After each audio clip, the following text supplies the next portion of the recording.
Managing email distribution lists. This video focuses on administrators who are looking to potentially make changes or add a new distribution list in the eSchedule platform. We're going to talk about a few different things, the first being system-generated distribution lists. So what happens is eSchedule automatically sets up different distribution lists based on the positions and employee or member types within your department. So for example, if you have a paramedic position and you also have full-time and perhaps part-time paramedics, anytime you add an account or hire an employee, the system is going to automatically insert them into the appropriate distribution lists based on the positions and member type that they are. So you'll be able to always send, for example, a message or a text message out to full-time paramedics or part-time paramedics separately. So that's always going to happen behind the scenes.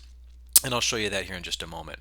Also, you can set up custom distribution lists. Now you can have those at the agency level, and those would be accessible by all administrators or anyone who has access to the messaging tool. Or you can set up personal distribution lists, which only you have access to under your personal account.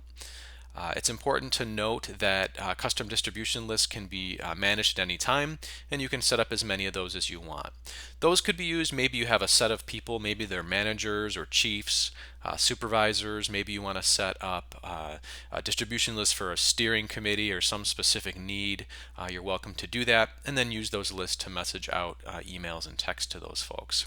And then lastly, we'll touch on how to use distribution lists. We do have a separate video specifically for messaging, but I will touch on this video in terms of where you go to send out a message using this distribution list. So I'm going to pop over to our demo site here. In terms of the system-generated groups or lists that we have, I've already come into administration. I've gone to email membership, which pulls up this screen. Now if I were to hit the little icon over here and it says select members and groups, you'll notice I have a toggle down here that says groups only. So if I do that, you'll notice all the groups that are currently set up. So these are the system-generated distribution lists that I was just talking about.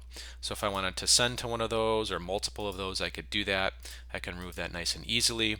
If I want to see who's in a group, I can do that here as well. So these are the system-generated distribution lists. We're going to focus now on how to manage custom distribution lists.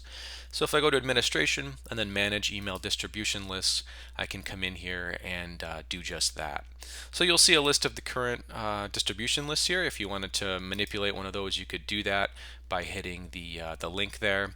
I'm actually going to go back and I'm going to create a new distribution list by hitting the plus symbol. I'm going to say test list for video purposes. And then here's your toggle for agency-wide or personal. And you can actually, if you hold down your either shift or your command key, if you're on a Mac, you can select multiple people that need to be on that list. Go ahead and move them over. Likewise, you can remove somebody by hitting the back icon here. Go ahead and hit submit, and now that list will be available for you to message.